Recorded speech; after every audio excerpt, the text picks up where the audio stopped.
দর্শক স্বাগত জানাচ্ছি সংবাদপত্রে ফিরে দেখা 2024 অনুষ্ঠানে। আমি 2024 সালের এই দিনগুলোতে সংবাদপত্রে কি ছিল, কারণ জুলাই অত্যন্ত ঘটনাবহুল মাস।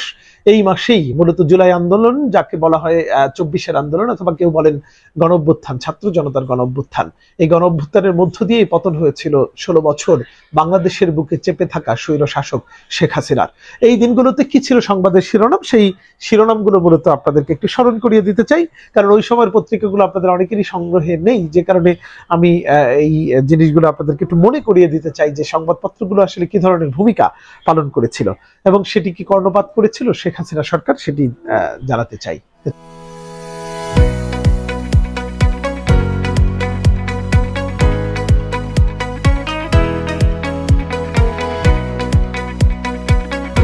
চলুন দেখে আসি। প্রথমেই প্রথম আলো। প্রথম আলোর শিরোনাম ছিল আজকের এই দিনে কোটা বিরোধী আন্দোলন, দাবি আদায়ে ছুটির দিনেও বিক্ষোভ, সড়ক অবরোধ। অনেক বড় করে এটি ছাপা হয়েছে এবং সড়ক অবরোধের একটি বড় চিত্র তারা কিন্তু তুলে ধরেছে।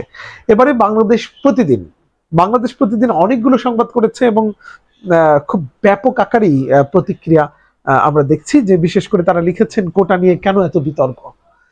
যেই কোটার নিষ্পত্তি হয়েছিল 2018 সালের আন্দোলনে, শেখ হাসিনার সংসদে দেয়া এক ঘোষণার মধ্য দিয়ে, সেটি নিয়ে বারবার কেন বিতর্ক। এবং এখানে আমরা দেখছি যে এস.এম.এ ফায়েজ স্যার, ঢাকা বিশ্ববিদ্যালয়ের সাবেক ভিসি, তিনি প্রতিক্রিয়া জানিয়েছেন। তিনি বলছেন 10% কোটার দাবি ইতিবাচক হিসেবে দেখছি।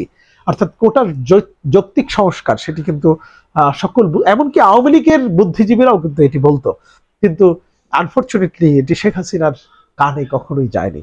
আমরা দেখছি আরিফিন সিদ্দিক স্যার, যিনি ইতিমধ্যেই মৃত্যুবরণ করেছেন, আল্লাহ ওনাকে জান্নাতের সর্বোচ্চ মাকাম দান করুক, কারণ ওনাকে আমার বিশেষ করে ওনার বিনয়, সেটি আমাকে অভিভূত করে।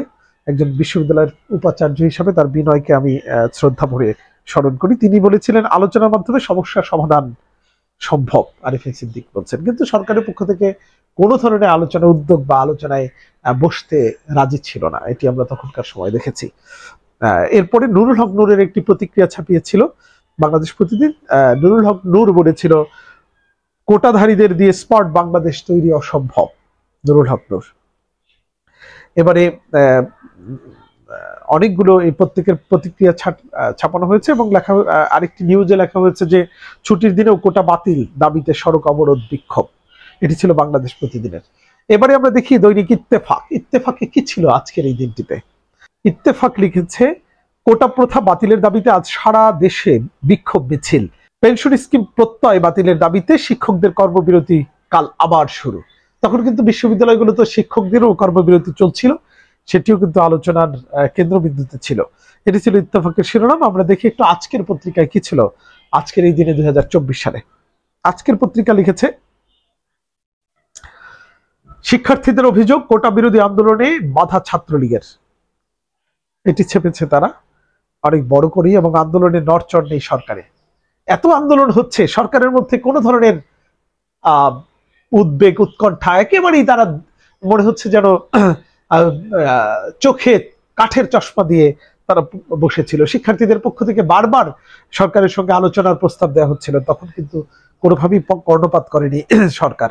তা আমরা দেখছি আজকের পত্রিকায় অনেক বড় এটিও গুরুত্ব দিয়ে ছাপানো হয়েছে, আন্দোলনের নড়চড় নেই সরকারের, এবং বিশ্ববিদ্যালয়ের শিক্ষক ও ছাত্রদের আন্দোলন, শিক্ষকদের সঙ্গে বৈঠকের কথা বলেও আর হয়নি। ছাত্রদের আন্দোলন নিয়ে কথা বলছেন না কেউ, সবাই তাকিয়ে সরকারের শীর্ষ মহলের দিকে। ওই যেটি বলছিলাম, শেখ হাসিনা ছাড়া এই সিদ্ধান্ত নেওয়ার মতো তখন কেউ ছিল না। নিউ এজ কি লিখেছিল আমরা একটু দেখতে চাই। অ্যান্টিকোটা প্রোটেস্ট কিপ স্প্রেডিং, বাড়ছেই, সেটি কিন্তু নিউ এজ লিখেছিল অনেক বড় করে। সমকাল, আমরা একটু সমকালের শিরোনামগুলো দেখে আসি। সমকাল লিখেছে চাকরিতে কোটা বাতিলের দাবি, 3 বিশ্ববিদ্যালয়ের সামনে শিক্ষার্থীদের সড়ক অবরোধ, আজ সারা দেশে বিক্ষোভ, ক্লাস পরীক্ষা বর্জন কাল থেকে। এবং এটি অনেক বড় করে, এবং এই যে একটি ছবি ছাপানো হয়েছে, সরকারি চাকরিতে কোটা বাতিলের দাবিতে শুক্রবার খুলনা সাতক্ষীরা মোংলা মহাসড়কের 0 পয়েন্টের মোড় অবরোধ করে খুলনা বিশ্ববিদ্যালয়ের শিক্ষার্থীদের বিক্ষোভ, এটি ছাপিয়েছে সমকাল। এবারে মানব জমিন, আমরা একটু দেখে আসি মানব জমিনে কি ছিল আজকের এই দিনের শিরোনাম। হাসনাত আব্দুল্লাহর একটি ছবি ছাপানো হয়েছিল, কে জানতো এই হাসনাত আব্দুল্লাহ এরকম হিরো হয়ে যাবেন। প্রয়োজনে আরো কঠোর কর্মসূচি, কোটা বিরোধী আন্দোলন, হাসনাত আব্দুল্লাহর ছবি দিয়ে এটা ছাপানো হয়েছিল। আমরা একটু দেখে আসি যুগান্তর কি লিখেছিল। যুগান্তরের শিরোনাম ছিল আজ বিক্ষোভ কাল ধর্মঘট, কোটা বাতিল দাবিতে অনড় শিক্ষার্থীরা। অনেক বড় করে এটি ছাপানো হয়েছে। 3 ইস্যুতে বিএনপির নতুন কর্মসূচি আসছে, 3 ইস্যুতে বিএনপির নতুন কর্মসূচি আসছে, কোটা বিরোধী আন্দোলনের সমর্থনের সিদ্ধান্ত। বিএনপি এদিনই এই আন্দোলনের সমর্থন দেওয়ার সিদ্ধান্ত নিয়েছিল, যুগান্তরের শিরোনাম। সবশেষ কালবেলায়ও অনেকগুলো সংবাদ করেছে, এখানে প্রতিক্রিয়া দিয়েছে বিভিন্ন বিশিষ্টজনদের। এখানে শিরোনাম ছিল কোটা আন্দোলন, বেশিরভাগ ক্যাম্পাস ছুটির দিনে উত্তাল, আলোচনার টেবিলে যৌক্তিক সমাধান সংকট কাটাবে। এটি একটি মতামত, বিশ্লেষকদের মতামত কলাম।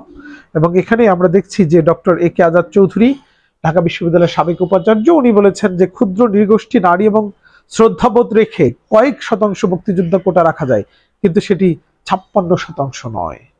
দেখেছেন, উনি কিন্তু একজন আওয়ামীপন্থী শিক্ষক, বুদ্ধিজীবী। এবং আরিফিন সিদ্দিক স্যার তিনি কি বলেছেন, কোটা পদ্ধতি নিয়ে সরকারের পক্ষ থেকে আলোচনা উদ্যোগ নিতে হবে, আন্দোলনকারীদের সঙ্গে বসলে সমাধান আসবেই। কিন্তু কর্ণপাত করেনি, কারো কথাই কিন্তু শেখ হাসিনা কর্ণপাত করেনি। 2018 সালে আলোচনার মাধ্যমে কোটা পদ্ধতির বিষয়ে ব্যবস্থা নেওয়া হলে নতুন করে আন্দোলন হতো না, এটি বলেছেন আবু আলম মোহাম্মদ শহীদ খান, সাবেক সিনিয়র সচিব। এটি ছিল কালবেলার শিরোনাম। কালবেলায় আরো অনেকগুলো বিষয় এসেছে। কোটা আন্দোলনের নেতাকে হল ছাড়া করার চেষ্টা, এই যে শুরু হয়েছিল তখন থেকেই এটির অনেক বড় শিরোনাম করেছে, কোটা বিরোধী আন্দোলনে সংহতি জানাবে বিএনপি। তো অনেকে ভুলে যেতে পারেন কোটা আন্দোলনের সংবাদপত্রের ভূমিকা ছিল অথবা কার কি ভূমিকা ছিল, সেগুলো একটু মনে করিয়ে দেওয়ার চেষ্টা করে যাবো আমি। আপনারা সবাই ভালো থাকবেন এবং অবশ্যই কমেন্ট করে জানাবেন আপনাদের এই আমার এই উদ্যোগ আপনাদের কেমন লেগেছে। সবাইকে ধন্যবাদ, সবাই ভালো থাকুন, আল্লাহ হাফেজ। Subscribe to my channel.